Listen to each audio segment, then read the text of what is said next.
نحمده ونصلي ونسلم على رسوله الكريم أما بعد فأعوذ بالله من الشيطان الرجيم بسم الله الرحمن الرحيم اهدنا الصراط المستقيم صدق الله العلي العظيم وصدق رسوله النبي الكريم۔ تمام تعریفیں اللہ تعالیٰ کے لیے ہیں جس نے اپنے محبوب کریم رؤوف الرحیم صلی اللہ علیہ وسلم کو وہ عظیم الشان کلام عطا فرمایا جو ہمیشہ لوگوں کی رہنمائی فرماتا رہے گا۔ قرآن کریم فرقان حمید حبیب کبریا صلی اللہ علیہ وآلہ وسلم کا وہ عظیم الشان معجزہ ہے جو علم و عرفان کا آفتاب جہتاب ہے۔ اسی کلام کی تاثیر نے حضرت سیدنا عمر رضی اللہ تعالی عنہ کے قلب انور پر وہ اثر کیا کہ انہوں نے ہمیشہ کے لیے حضور کی غلامی اختیار کر لی۔ یہی وہ بلند رتبہ عالی کلام ہے جس نے حضرت جبیر بن مطعم رضی اللہ تعالی عنہ کو دو جہاں کے سردار صلی اللہ علیہ وآلہ وسلم کے قدموں سے ہمیشہ کے لیے وابستہ کر دیا۔ رحمان و رحیم پروردگار عز و جل نے اپنے بندوں کی رہنمائی اور ان کی حقیقی فلاح و کامرانی کے لیے محبوب کریم صلی اللہ علیہ وآلہ وسلم کے قلب انور پر وہ بلند رتبہ مبارک کلام نازل فرمایا جس میں زندگی کی حرارت اور ہدایت کا نور دونوں یکجاں ہیں۔ فاران کی وادیوں سے قرآن کے چشمہ فیض کیا پھوٹا کہ اس سے علوم و فنون کے دریا بہ نکلے اور نہ جانے کیسے کیسے بے نام و نشان قرآن کریم کے فیض سے لوگوں کے امام و پیشوا بن کر ابھرے۔ جب لبوں پر ان مقدس ہستیوں کا نام مبارک آتا ہے تو بلا اختیار رضی اللہ عنہم اور رحمت اللہ علیہ زبان سے نکل جاتا ہے۔ الغرض جن لوگوں کے دلوں میں قرآن کریم کی تاثیر کا تیر فضل الہی اور نگاہ مصطفیٰ صلی اللہ علیہ وسلم کی برکت سے پیوست ہو گیا، یقیناً وہ کامیاب ہو گئے، رفعتوں اور بلندیوں کو پا گئے، دنیا میں آنے کا مقصد پورا کر گئے اور منزل مقصود تک پہنچ گئے۔ قرآن کریم وہ پیاری کتاب ہے، ذالک الکتاب لا ریب فیہ، جس میں شک کی گنجائش نہیں۔ قرآن واضح دلیل اور نور ہے، قرآن شفا ہے، قرآن سارے جہان والوں کے لیے نصیحت ہے، قرآن پچھلی کتابوں کی تصدیق کرتا ہے، قرآن مفصل کتاب ہے، قرآن مبارک ہے، قرآن کریم ہے، قرآن پاک میں ہر خشک و تر چیز کا بیان ہے۔ قرآن پاک نے ہمیشہ غور و فکر کی دعوت پیش کی، اللہ تعالیٰ کی طرف رجوع لانے کی ترغیب دلائی، لیکن ہر پڑھنے والا اور قرآن پاک میں سطحی نظر کرنے والا یہ نہ سمجھے کلام الہی کی تلاوت کرنے والے تمام ہی افراد مقصد کو پا لیں گے، نہیں، قطعاً ایسا نہیں۔ خود قرآن کریم نے اس کی تردید کی، چنانچہ ارشاد ہوا یضل بہ کثیرا ویہدی بہ کثیرا، بہت سے لوگ اس قرآن سے گمراہ ہو جاتے ہیں اور بہت سے لوگ اس سے ہدایت پاتے ہیں۔ سوال یہ ہے بہت سے لوگ قرآن پڑھ کر گمراہ کیوں ہوتے ہیں؟ اس کی وجہ کیا ہے؟ اس کی وجہ مفسرین نے یہ بیان کی کہ وہ قرآن مجید فرقان حمید کو پڑھتے تو ہیں لیکن ان کا دل نور قرآن سے منور نہیں ہوتا، وہ قرآن کی آیتوں کا غلط معنی اور مفہوم سمجھ لیتے ہیں، غلط ترجمہ اور غلط مفہوم سمجھنے کی وجہ سے وہ گمراہ ہو جاتے ہیں۔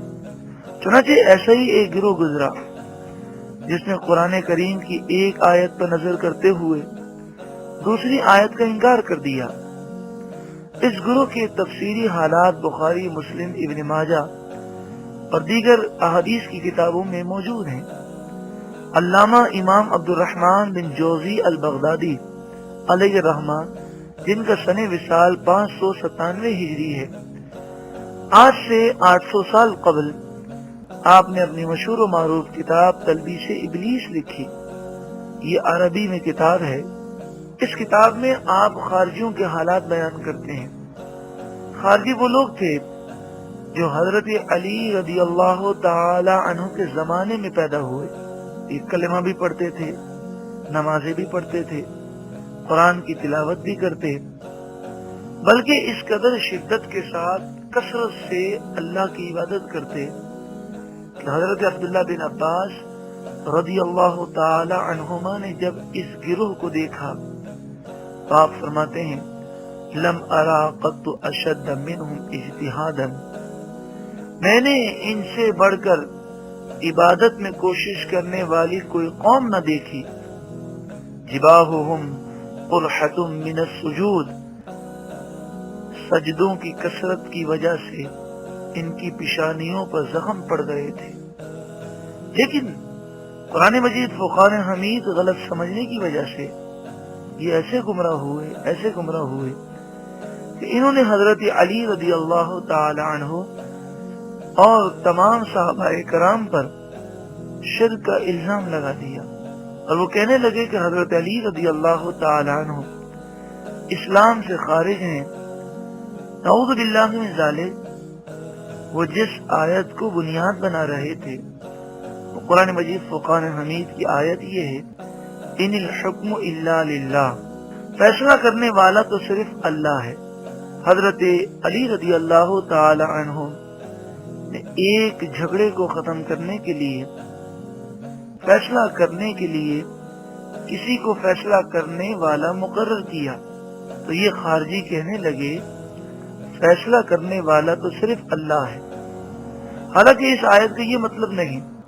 اس آیت کا یہ مطلب ہے کہ حقیقی طور پر فیصلہ کرنے والا اللہ تعالی ہے، حقیقی حکم وہی ہے، اور جو شخص فیصلہ کرے انسانوں میں سے تو اسے چاہیے کہ قرآن و حدیث کے مطابق فیصلہ کرے۔ حقیقی فیصلہ کرنے کا اختیار اللہ تعالیٰ کو ہے، لیکن وہ نہ سمجھ سکے تو حضرت علی نے حضرت عبداللہ بن عباس کو بھیجا۔ حضرت عبداللہ بن عباس گئے اور ان سے پوچھا کہ کیا بات ہے، تم صحابہ کرام پر شرک کا الزام کیوں لگاتے ہو، انہیں مشرک کیوں کہتے ہو؟ تو وہ خارجی جو بہت کثرت سے اللہ کی عبادت کرنے والے تھے، بظاہر کلمہ پڑھنے والے بھی تھے، لیکن قرآن غلط سمجھنے کی وجہ سے گمراہ ہوئے، وہ کہنے لگے جب اللہ تعالیٰ فرماتا ہے کہ فیصلہ کرنے والا صرف وہی ہے تو پھر حضرت علی نے کیسے فیصلہ کرنے والا مقرر کیا؟ حضرت عبداللہ بن عباس نے فرمایا ذرا یہ بتاؤ کہ اگر میں تمہیں قرآن سے ثابت کر دوں کہ انسانوں میں سے فیصلہ کرنے والا مقرر کیا جا سکتا ہے تو کیا تم اپنی بات سے رجوع کر لو گے؟ تو کہنے لگے ہاں ہم کر لیں گے، آپ بتائیے قرآن کی آیت۔ تو آپ نے سورۃ النساء کی آیت نمبر 35 کی تلاوت فرمائی وَإِنْ خِفْتُمْ شِقَاقَ بَيْنِهِمَا فَابْعَثُوا حَكَمًا مِّنْ أَهْلِهِ وَحَكَمًا مِّنْ أَهْلِهَا، جب میاں بیوی کے درمیان جھگڑا ہو جائے اور تم ان کے درمیان صلح کرنا چاہو تو ایک حکم فیصلہ کرنے والا شوہر کی طرف سے مقرر ہو اور دوسرا حکم فیصلہ کرنے والا بیوی کی طرف سے مقرر کیا جائے۔ حضرت عبداللہ بن عباس نے فرمایا کہ اے خارجیوں ذرا سوچو کہ رب العالمین دو حکم، دو فیصلہ کرنے والے مقرر فرما رہا ہے، تو اگر اللہ کے سوا کسی اور کو فیصلہ کرنے والا مقرر کرنا شرک ہوتا تو کبھی قرآن شرک کی دعوت نہ دیتا، اور وہاں مراد ہے حقیقی فیصلہ کرنے والا صرف اللہ ہے۔ کتنا پیارا انداز تھا، مگر افسوس خارجیوں کی اکثریت اپنی ضد پر قائم رہی۔ صرف چند خارجی ایسے تھے جنہوں نے توبہ کی۔ وما توفیقی الا باللہ، توفیق تو دینے والا صرف اللہ تعالی ہے۔ محترم پیارے بھائیوں، ان تمام باتوں سے معلوم یہ ہوا کہ اگر قرآن پاک کو غلط سمجھ لیا جائے تو بسا اوقات کتنی غلط راہ پر وہ چلا جاتا ہے کہ وہ قوم عبادت بھی کر رہی ہے مگر حضرت علی اور صحابہ کرام کو مشرک سمجھ کر خود دائرہ اسلام سے خارج ہو رہی، ان کی عبادتیں ضائع ہو رہی ہیں۔ ایسی قرآن مجید فرقان حمید میں کئی مثالیں ہیں کہ بظاہر ایک آیت کا غلط مطلب سمجھ لیا جائے تو دوسری آیت وہ ٹکراتی بھی محسوس ہوتی ہے۔ حقیقت یہ ہے قرآن کی آیتیں آپس میں ٹکراتی نہیں ہیں، تو اگر مفہوم غلط لیا جائے تو غلط مفہوم سمجھنے کی وجہ سے غلط فہمی کا انسان شکار ہو جاتا ہے۔ مثلا قرآن مجید فرقان حمید میں ارشاد فرمایا گیا، سورہ توبہ آیت نمبر 129، قل حسبی اللہ، فرما دیجئے میرے لیے اللہ کافی ہے۔ اب اگر کوئی اس آیت کا یہ مطلب لے کہ اللہ کافی ہے، اللہ کے سوا دوسرے کو کافی کہنا یہ شرک ہے، تو قرآن مجید فرقان حمید پر اعتراض واقع ہوتا ہے۔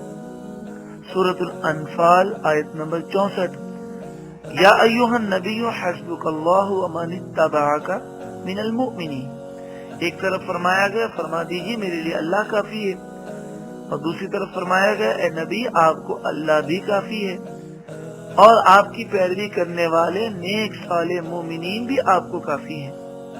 سوال یہ ہے کہ جب اللہ کافی ہے تو کسی اور کی کیا حاجت اور کیا ضرورت؟ اس کا جواب مفسرین نے بڑا پیارا دیا، فرمایا جہاں یہ کہا جائے گا کہ اللہ کافی ہے، اس سے مراد یہ ہے کہ حقیقی طور پر سب کچھ دینے والا اللہ ہی ہے، اور جہاں یہ کہا جائے گا کہ نیک مومنین کافی ہیں، اس سے مراد یہ ہے کہ وہ اللہ کی عطا سے کافی ہیں۔ اسی طرح ایسی اور بھی مثالیں ہیں۔ مثال کے طور پر اللہ تعالی سے سب کچھ ہونے کا یقین اور غیر اللہ سے کچھ نہ ہونے کا یقین ہونا چاہیے۔ بسا اوقات یہ جملہ کہا جاتا ہے اللہ تعالی سے سب کچھ ہونے کا یقین کرو، اور اللہ کے علاوہ جو ہے غیر اللہ ہے اس سے کچھ نہ ہونے کا یقین رکھو۔ یقیناً بلا شک و شبہ تمام کام بنانے والی ذات تو اللہ ہی کی ہے، اس کی مشیت کے بغیر ایک ذرہ بھی حرکت نہیں کر سکتا۔ لیکن اس گفتگو سے اگر یہ کوشش کی جائے دو جہاں کے سردار صلی اللہ علیہ وآلہ وسلم کو بے اختیار ثابت کرنے کی کوشش ہو، اور یہ تصور دینے کی کوشش ہو کہ حضور نہ کچھ کر سکتے ہیں نہ کچھ دے سکتے ہیں، اللہ کی عطا سے بھی نہیں دے سکتے، اگر یہ نظریہ ہو تو معاذ اللہ ثم معاذ اللہ قرآن کی کئی آیتوں اور احادیث طیبہ کا انکار ہو جائے گا۔ ایک چھوٹی سی مثال پیش کرتا ہوں۔ بخاری و مسلم اور دیگر احادیث کی کتابوں میں تفصیلاً موجود ہے کہ میدان محشر میں لوگ نجات کے لیے انبیاء کے پاس جائیں گے، انبیاء فرمائیں گے اذهبوا الی غیری، جاؤ کسی اور کے پاس، اور پھر جب لوگ حضور کی خدمت میں آئیں گے تو حضور نبی کریم صلی اللہ علیہ وآلہ وسلم اہل محشر کی اس مشکل میں مدد فرمائیں گے اور فرمائیں گے انا لہا، میں ہی تمہاری شفاعت کروں گا۔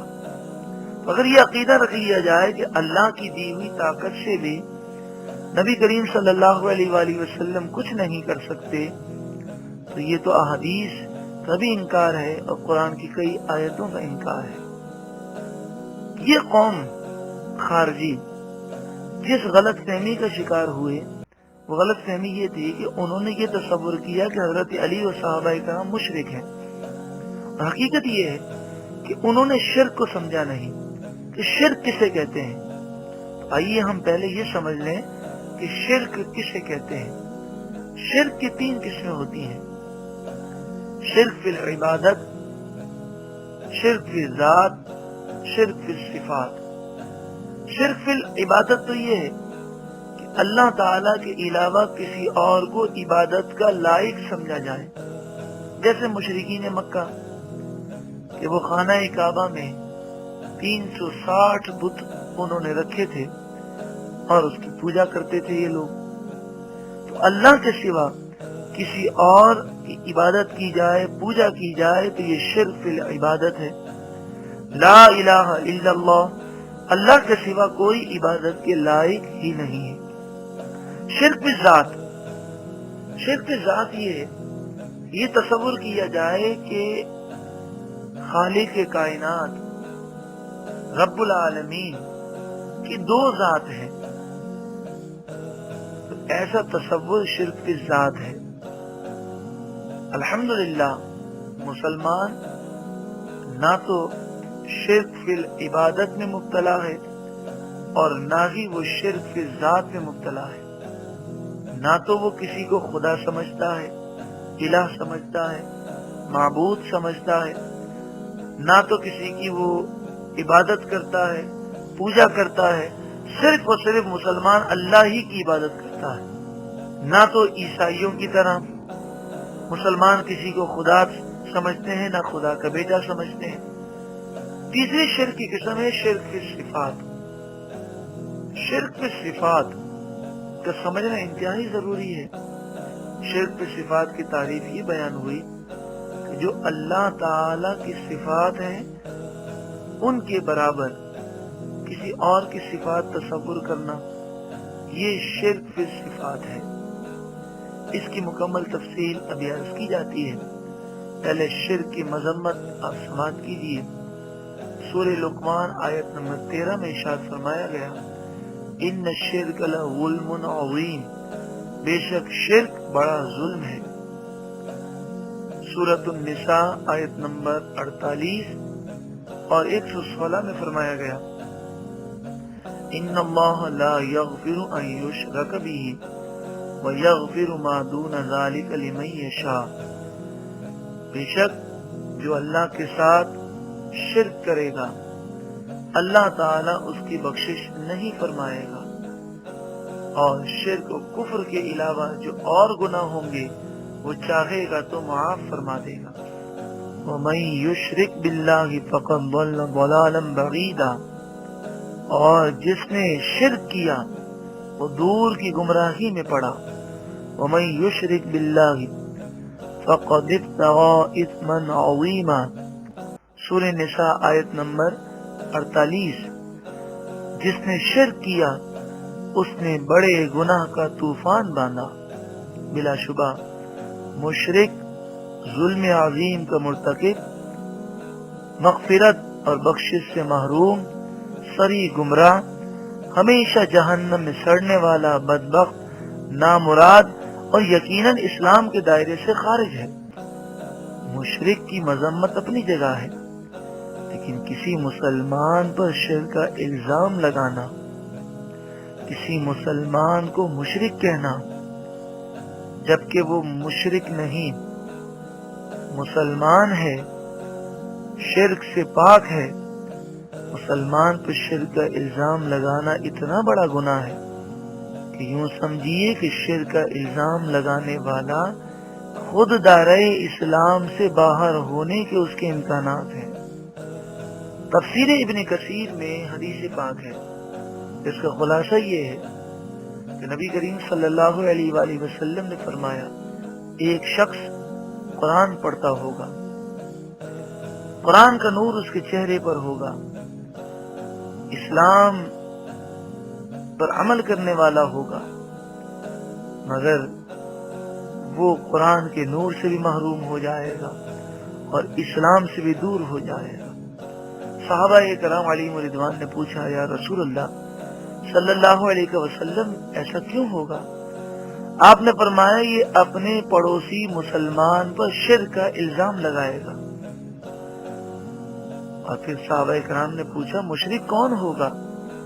آپ نے فرمایا، یہ الزام لگانے والا خود دائرہ اسلام سے خارج ہوگا، کیونکہ مسلمان پر شرک سے بری ہے. اس پر شرک کا الزام لگانا گویا کہ اپنے آپ کو اسلام سے دور کرنا ہے. تو شرک فی ذات، شرک فی العبادت، اس کو سمجھنا تو آسان ہے، لیکن شرک صفات کو نہ سمجھنے کی وجہ سے کئی لوگ دین اسلام سے گمراہ ہو گئے۔ آج ہم شرک صفات کو سمجھتے ہیں۔ شرک صفات کے معنی پھر عرض کرتا ہوں۔ اللہ اور بندے کی صفات میں برابری کا تصور۔ قرآن مجید فرقان حمید میں ہے ان اللہ بالناس لرؤوف الرحیم، سورہ بقرہ آیت نمبر 143 143۔ بے شک اللہ تعالی لوگوں پر رؤوف اور رحیم ہے۔ اللہ رؤوف بھی ہے، رحیم بھی ہے۔ قرآن مجید فرقان حمید میں دوسرے مقام پر فرمایا سورہ توبہ آیت نمبر 128 لقد جاءکم رسول من انفسکم، بے شک تمہارے پاس تم ہی میں سے وہ رسول تشریف لائے، عزیز علیہ ما عنتم، جن پر تمہارا مشقت میں پڑنا بھاری ہے، حریص علیکم، تمہاری بھلائی کو بہت چاہنے والے ہیں، بالمؤمنین رؤوف الرحیم، مومنوں پر رؤوف اور رحیم ہے۔ ایک طرف فرمایا جا رہا ہے کہ اللہ تعالی رؤوف اور رحیم ہے، دوسری طرف فرمایا جا رہا ہے رسول کریم صلی اللہ علیہ وآلہ وسلم رؤوف اور رحیم ہے۔ ذہن میں یہ سوال پیدا ہوگا، ابھی تو آپ نے کہا کہ شرک کی صفات نام ہے صفات میں برابری کا، یہ تو صفات ایک جیسی ہو گئی اور دونوں قرآن کی آیتیں ہیں، اور قرآن تو شرک سے دور کرتا ہے، دلوں کو شرک سے پاک کرتا ہے۔ مفسرین نے بہت ہی پیاری بات ارشاد فرمائی، فرمایا رؤوف اور رحیم اللہ بھی ہے، حضور بھی ہے، لیکن برابری نہیں ہے۔ اللہ کا رؤوف اور رحیم ہونا ذاتی ہے، حضور کا رؤوف اور رحیم ہونا اللہ کی عطا سے ہے۔ اللہ تعالی ہمیشہ ہمیشہ سے رؤوف اور رحیم ہے، اور حضور رؤوف اور رحیم ہے جب سے اللہ نے انہیں یہ مقام و مرتبہ دیا۔ جب یہ فرق ہو گیا تو برابری نہ رہی، اور جب برابری نہ رہی تو شرک لازم نہ آیا۔ دوسری مثال سماعت کیجیے، سورہ نمل آیت نمبر 65 میں فرمایا قُلْ لَا يَعْلَمُ مَنْ فِي السَّمَاوَاتِ وَالْأَرْضِ الْغَيْبَ إِلَّا اللَّهُ، تم فرما دو جو کوئی آسمانوں و زمین میں ہے اللہ کے سوا کوئی غیب نہیں جانتا۔ ایک طرف یہ فرمایا گیا کہ اللہ ہی غیب جانتا ہے، دوسری طرف فرمایا گیا سورہ جن آیت نمبر 26-23 عالم الغیب فلا یظہر علی غیبہ احدا، غیب کا جاننے والا رب العالمین غیب کا علم کسی کو نہیں دیتا، الا من ارتضی من رسول، مگر اپنے رسولوں کو پسند فرماتا ہے اور انہیں غیب کا علم عطا فرماتا ہے۔ دونوں آیتیں قرآن کی ہیں، ان دونوں آیتوں کا مطلب مفسرین نے یہ بیان کیا کہ حقیقی طور پر غیب جاننے والا صرف اور صرف اللہ ہے، اللہ کی عطا کے بغیر کوئی کچھ نہیں جانتا، اور جب اللہ تعالی عطا فرمائے تو محبوب کریم صلی اللہ علیہ وآلہ وسلم اللہ کی عطا سے علم غیب جانتے ہیں۔ اللہ بھی غیب کے علم کو جانتا ہے اور رسول اللہ صلی اللہ علیہ وآلہ وسلم بھی غیب کے علم کو جانتے ہیں، لیکن برابری نہیں ہے۔ اللہ تعالی کا علم ذاتی ہے، حضور کا علم اللہ کی عطا سے ہے۔ جب فرق ہو گیا تو برابری نہ ہوئی۔ قرآن مجید فرقان حمید میں اس کی ایک اور مثال بھی دی جا سکتی ہے، سورہ محمد آیت نمبر 11 صلی اللہ علیہ وسلم ذالک بأن اللہ مولا الذین آمنوا، مسلمانوں کا مولا مددگار اللہ ہے، مولا الذین آمنوا۔ سورہ تحریم آیت نمبر 4 میں فرمایا فإن اللہ هو مولاہ، بس بے شک اللہ ان کا مولا ہے، مددگار ہے، وہ جبریل اور جبریل مولا مددگار ہیں، وصالح المؤمنین، اور صالح مومنین مددگار ہیں۔ سوال یہ ہے، ایک طرف کہا جا رہا ہے کہ اللہ مددگار ہے، مولا ہے، دوسری طرف فرمایا جا رہا ہے کہ اللہ بھی مددگار ہے، جبریل بھی مددگار ہیں، اور نیک مومنین بھی مددگار ہیں۔ دونوں آیتیں قرآن کی ہیں، کوئی ٹکراؤ نہیں۔ سمجھنا یہ ہے کہ اللہ تعالی مولا ہے، مددگار ہے، حقیقی طور پر، ذاتی طور پر، اور جبریل اور صالح مومنین مددگار ہیں اللہ کی عطا سے۔ اللہ نے اپنی مدد کا انہیں ذریعہ اور وسیلہ بنایا۔ قرآن مجید فرقان حمید کی ایک اور آیت کریمہ اس مفہوم کو مزید واضح کرتی ہے۔ سورۃ المائدہ آیت نمبر 55، انما ولیکم اللہ ورسولہ والذین آمنوا، تمہارے مددگار ہیں اللہ اور اس کے رسول تمہارے مددگار ہیں، اور ایمان والے تمہارے مددگار ہیں۔ اللہ بھی مددگار ہے، حضور بھی مددگار ہیں، نیک صالح مومنین بھی مددگار ہیں۔ وہی فرق ہے کہ اللہ ذاتی مددگار ہے، حقیقی مددگار ہے، اور رسول اللہ کی مدد اور نیک مومنین کی مدد بھی اذن اللہ ہے، اللہ کی عطا سے اور اللہ کی عنایت سے اور اللہ کے کرم سے۔ حقیقی مددگار صرف اللہ ہے۔ رسول اللہ صلی اللہ علیہ وسلم اور نیک مومنین اللہ کی مدد کے حصول کا ذریعہ اور وسیلہ ہے۔ یہاں پر ایک سوال اور پیدا ہوتا ہے کہ جب یہ کہہ دیا گیا انما ولیکم اللہ، اللہ تمہارا مددگار ہے، اور اسی طرح پچھلی آیت میں جب یہ کہہ دیا گیا فإن اللہ هو مولاہ، کہ اللہ ہی ان کا مددگار ہے، جب اللہ کے مددگار ہونے کا ذکر کر دیا گیا تو پھر مومنین، رسول اللہ کی مدد، جبریل کی مدد کا ذکر کیوں کیا گیا؟ کیا اللہ تعالیٰ کی مدد ناکافی ہے؟ ہرگز یہ بات نہیں۔ اصل بات یہ ہے کہ قرآن یہ عقیدہ بیان کر رہا ہے کہ اللہ تعالیٰ ہی مدد فرمائے گا، لیکن اللہ تعالیٰ اپنے نیک بندوں کو مقام، مرتبہ اور بلندی عطا فرماتا ہے، اور ان سے وابستہ رہیں گے اور ان کی بارگاہ میں حاضر ہوں گے تو اللہ تعالیٰ کرم فرمائے گا اور ان کے وسیلے سے ہمارا بیڑا پار فرما دے گا۔ قرآن مجید فرقان حمید کی آیات پیش ہو رہی ہیں، اور ان آیات کا مقصد کیا ہے؟ ایک آیت سے غلط مفہوم لے لیا جائے تو قرآن کی دوسری آیت اس سے ٹکرا جائے، حالانکہ قرآن میں کوئی ٹکراؤ نہیں ہے۔